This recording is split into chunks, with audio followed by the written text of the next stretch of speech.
times a day seems like a long time in the markets.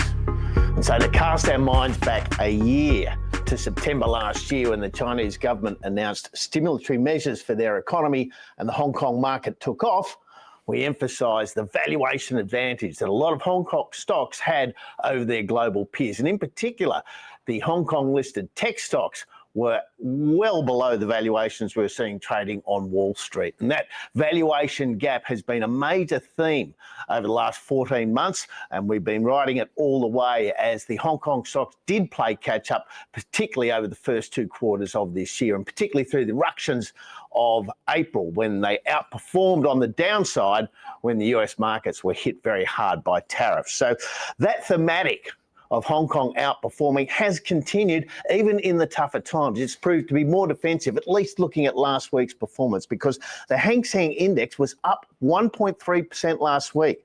Now that's better than the Australia 200 performance of down 1.3% and much better than the Nasdaq's performance of down 3% last week. So that outperformance from Hong Kong stocks continues, even as we see markets swing to the negative as we did last week. And it was a very tough week for some of those more glamorous global stocks we've been tracking all year.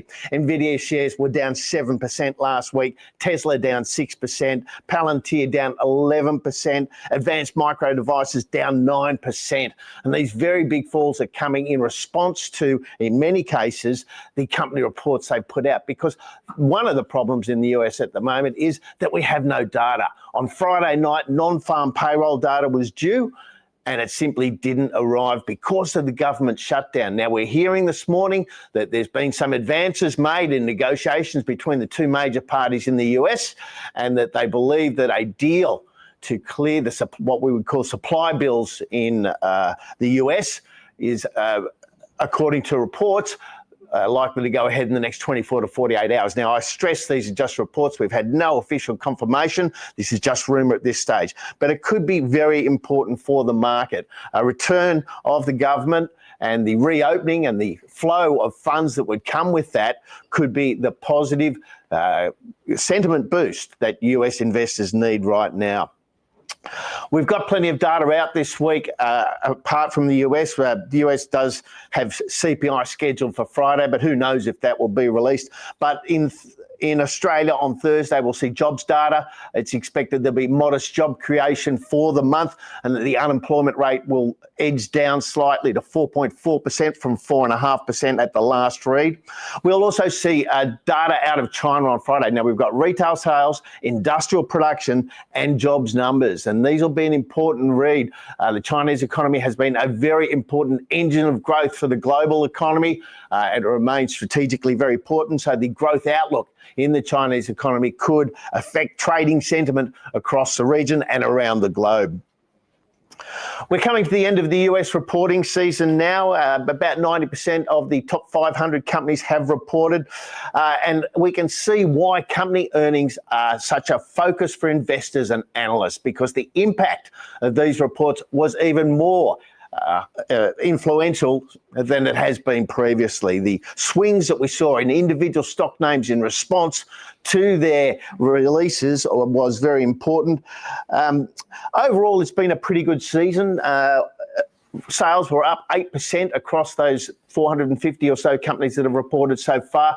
Earnings were up even better, a little, about 11%, pointing to productivity increases in the US. So a good reporting season. The question is it good enough given the lofty heights and the stretched valuations we're seeing in US shares? And there's some evidence that investors are turning less forgiving in their response. Now, we've still got some big names to come, including Nvidia, but just to give some idea of how markets have reacted, Meta, after putting out some disappointing guidance despite some good earnings, is down 18% since it faced shareholders.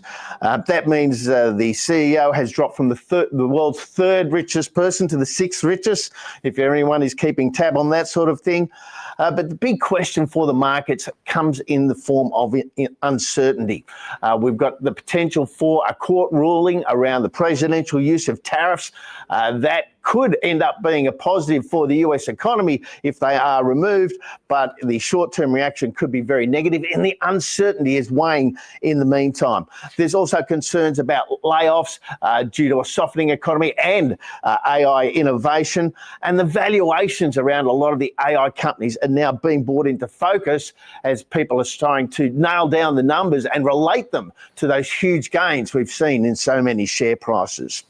So turning to our watch list for today, SMCI, Super Microcomputers, fell 23% last week on a big earnings miss, just showing how important those earnings are at the moment. The company is now talking a much more positive story. Having cleared the decks, they're talking about new orders and they expect revenue to double in the second quarter. They say their customers have been waiting for their new hardware that involves the new NVIDIA Blackwell chip, and that the orders that they have already will see revenues surge. A number of analysts on the Moomoo community have a buy rating on the stock, one for the watch list, no doubt. Whether or not it is a buy depends very much on how much faith investors are prepared to put in that very positive management outlook.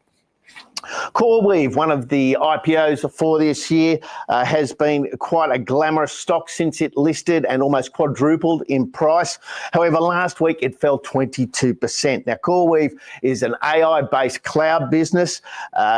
It will be reporting tonight or tomorrow morning, Australian time, after the US market closes, and it could be a very influential report given that the stock is off 22% over the last week. This stock leveled out after the March IPO. Once again, a lot of analysts with buy ratings here and focus on the big contracts that it's signed, including with OpenAI. So there are a number of factors pointing to potential support for CoreWeave, but the result tonight will put some real numbers around its business, and that might see a reality check in CoreWeave shares. Turning locally for the last stock on our watch list, the ANZ Bank has announced its half-year profit this morning. Cash profit was down 14%, and compared to the gains that we saw in Westpac and NAB in terms of their profits, that is very concerning for ANZ shareholders. But this is very much a clearing of the decks from the new CEO. It does look like that a lot of the previous issues have been dealt with over the last 5 months as the new CEO has assembled his new team. Its stock is up 33% this year. It's outperforming other banks, but it is bouncing back from years of strife, particularly regulatory strife, which does appear to be ongoing, although some fines have been finalised.